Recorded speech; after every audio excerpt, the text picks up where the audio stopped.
صلاتي ونسكي ومحياي ومماتي لله رب العالمين إن صلاتي ونسكي ومحياي ومماتي لله رب العالمين.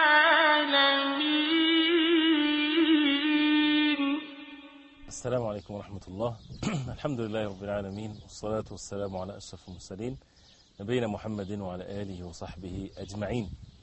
Worship of Allah subhanahu wa ta'ala is the joy of this life. To worship the creator of the heavens and the earth, this might not happen overnight. It needs patience. It needs for the hearts to have and to be full of the love of Allah subhanahu wa ta'ala. That He is the most merciful, that He is the most high, that He is the most wise subhanahu wa ta'ala, created us for no play but to worship Him alone. And to worship Him alone, it cannot be a part-time thing. Has to be not even a full-time, it's the whole entire life of a Muslim. The whole entire life is given for the sake of Allah subhanahu wa ta'ala. قُلْ إِنَّ صَلَاتِي وَنُسُكِي وَمَحْيَايَ وَمَمَاتِي لِلَّهِ رَبِّ الْعَالَمِينَ لَا شَرِيكَ لَهُ وَبِذَلِكَ أُمِرْتُ وَأَنَا أَوَّلُ الْمُسْلِمِينَ. Which means, say, O Muhammad sallallahu alayhi wa sallam, that indeed, verily, my salah and my slaughtering and my life and my death, all for the sake of Allah. No partners to be associated with Him. And this is how it was ordered, and I was the first among the Muslims. The point is, our life and our death, the whole entire life should be for the sake of Allah subhanahu wa ta'ala alone. We have no other purpose than this. And to fulfill that, we need to follow the way of the Prophet alayhi salatu wasalam, and we would still enjoy what people enjoy on the face of earth, but in the proper way, in the decent way, in the halal way and a blessed way. And that is the way of the Prophet alayhi salatu wasalam. Parts of our bodies from head to toe to be worshipping Allah subhanahu wa ta'ala. We need to witness that and learn that and learn how to apply it in our life. We talked about many different parts of our bodies that we need to observe, that this is acts of worship to be done.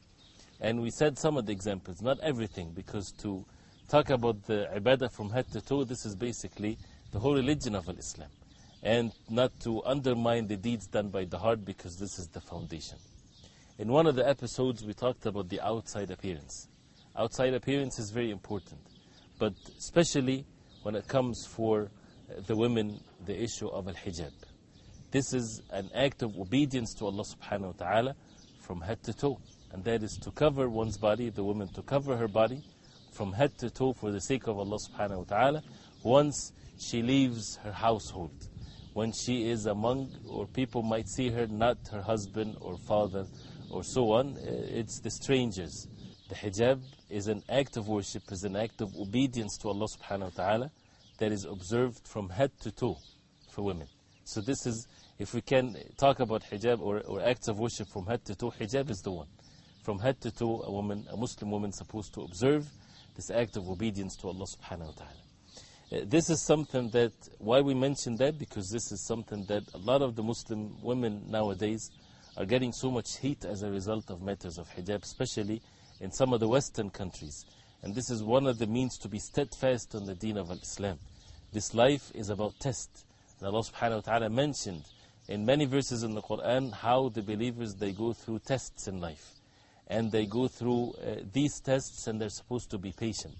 In some times, as it's mentioned, for example, in Surah Al-Buruj, in which they would be thrown into the fire in this world, or they would renegade their religion. And Allah subhanahu wa ta'ala praised them when they were steadfast on the deen of Islam, even if they would sacrifice their whole entire life. So our duty on the face of earth is not to follow our desires, but our duty is to be steadfast in the orders of Allah subhanahu wa ta'ala, and that will bring all the different forms of happiness and tranquility and all kinds of goodness in our life, in this life and in hereafter. So al-hijab is not a symbol, as some people might think. It's a symbol of a Muslim being a woman. This is a way of life. This is the religion of Islam. This is the obedience of Allah subhanahu wa ta'ala.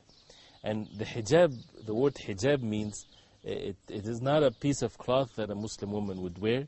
It's the state that she's in. That she is in a state of being concealed away from the eyes of men.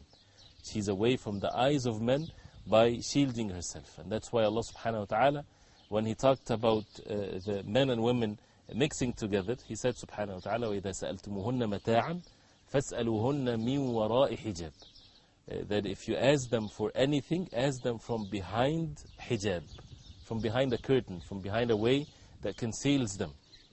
And Allah subhanahu wa ta'ala mentioned the reason for that, for such a thing. ذَلِكُمْ أَطْهَرُ لِقُلُوبِكُمْ وَقُلُوبِهِمْ. That this is more purer to your hearts and their hearts.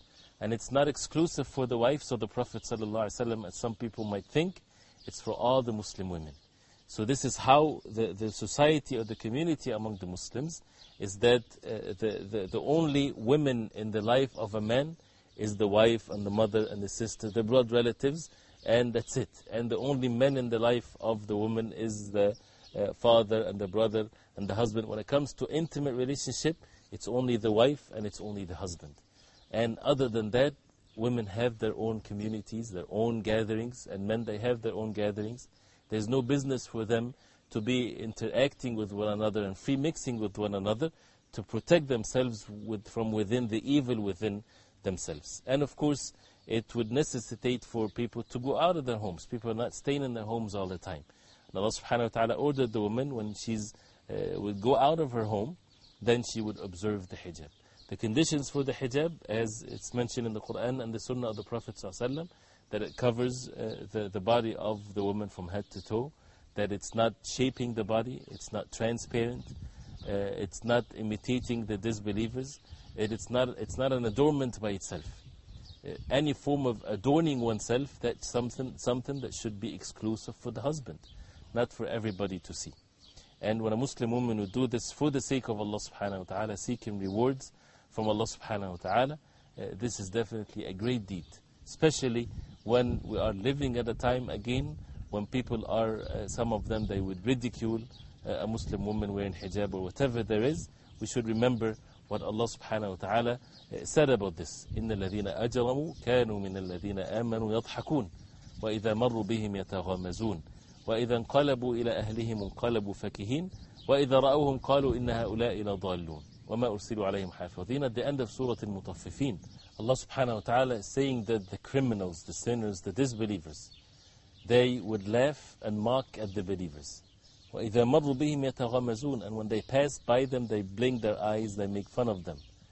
And when they go back to their families, they would go back in a cheerful way, laughing at them. They would say, guess who I saw on my way or my work or whatever there is. And they would mock the believers, the way they look, the way they dress, and so on. And they would say that these people are deviated. They would talk about the believers, saying that they are deviated from the truth. And Allah subhanahu wa ta'ala says, then after that, فَالْيَوْمَ الَّذِينَ آمَنُوا مِنَ الْكُفَّارِ يَضْحَكُونَ عَلَى الْأَرَائِكِ يَنْظُرُونَ هَلْ ثُوِّبَ الْكُفَّارُ مَا كَانُوا يَفْعَلُونَ. Which means on that day, meaning in the day of judgment, which is very close. What's going to happen? The believers would rejoice and would laugh and mock at the disbelievers. And they would be on their recliners looking at the disbelievers when they are being punished, right? Did it avail for the disbelievers what they did? Of course not. So this gives the steadfastness and the strength to the believers, to the Muslim woman. When she is being ridiculed or looked down upon or whatever there is, she's being obedient to Allah subhanahu wa ta'ala, the creator of the heavens and the earth. What's for the human beings are deficient. They are not to be for a person to care about what they say or about what they do, but to be obedient to Allah subhanahu wa ta'ala. Again, hijab is not just a cloth or a piece of clothes that a person would wear.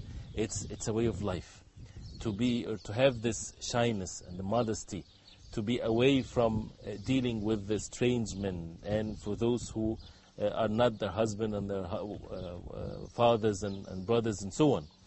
This is how it's supposed to be observed, and this is an outside appearance, something to be done, and we talked about the conditions of that. With that, also something that is important when it comes to, we talked about it before, but also men, they're supposed to observe some form of modesty when it comes to covering their body.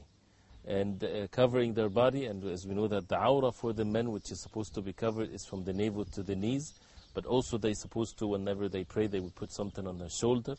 And the Prophet ﷺ ordered the men to cover themselves and to cover their awrah and to be away from exposing themselves. This is all etiquettes and means in which a Muslim observe whether it's men and women, for the sake of Allah subhanahu wa ta'ala.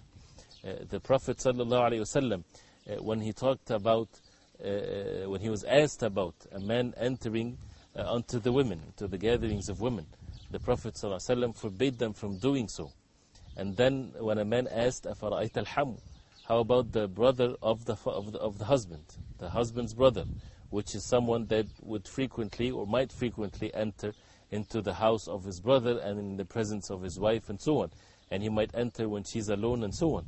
The Prophet ﷺ said, Al-Hamu al-Maut, which means the husband's brother or the men related to the husband are death, meaning to the wife of this man. That means it's not permissible for them to be alone in a place. She's supposed to observe the hijab in the presence of her husband and so on. So it's a way of life, and that's why relatives, their life will change. And we need to practice that and get used to that. And once we get used to it, it becomes the norm of our life. And we don't do that based on culture or whatever there is, based on the way of the Prophet ﷺ, based on the way of Rasulullah sallallahu alaihi wasallam. And that definitely needs a lot of patience and seeking help from Allah subhanahu wa ta'ala and making dua to Allah subhanahu wa ta'ala. And it doesn't mean that the woman is to be deprived from many of the good things that she can get, whether it's education or not. Education and things like that is to be done in the proper way, in the proper environment, in the healthy environment, and not by disobeying Allah subhanahu wa ta'ala, and not by imitating the ways of the disbelievers. One last thing very quickly, since we talked about hijab, also from the outside appearance for a Muslim, is that we stay away from imitating the ways of the non-Muslims.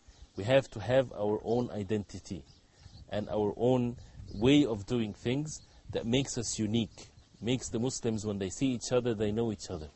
They would relate to one another because they act differently according to the etiquettes and the ways of the Prophet ﷺ. They wear their clothing in a certain way. They don't just do what the disbelievers do. They do things according to the way of the Prophet ﷺ. And they would, even in their buying and selling and their transactions, everything is according to what Allah subhanahu wa ta'ala wants from us. And part of our religion is to have this identity very clear to us. So we have to be away from the clothing of the non-Muslims and so on. We make sure that the Muslim woman, she looks like a Muslim. But what about the men? What about the Muslim men? Why is it not for them they would look like a Muslim and act like a Muslim? It's everyone, men and women.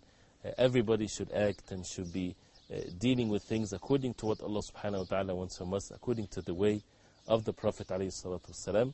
We ask Allah subhanahu wa ta'ala to make us fulfill the purpose of our creation, and that is to worship Him alone, and to give us steadfastness, and to give the Muslim sisters all over the world the steadfastness to wear the hijab and to observe the orders of Allah. وصلى الله وسلم وبارك على محمد وعلى آله وصحبه وسلم والسلام عليكم ورحمة الله وبركاته. قل إن صلاتي ونسكي ومحياي ومماتي لله رب العالمين. قل إن صلاتي ونسكي ومحياي